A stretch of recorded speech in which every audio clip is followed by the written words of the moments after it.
بسم الله الرحمن الرحيم. فلا صدق ولا صلى ولكن كذب وتولى ثم ذهب إلى أهله يتمطى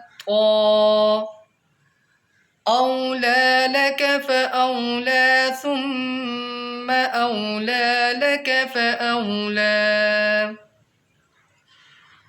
أيحسب الإنسان أن يترك سدى ألم يك نطفة من مني يمنى ثم كان علقة فخلق فسوى فجعل منه الزوجين الذكر والأنثى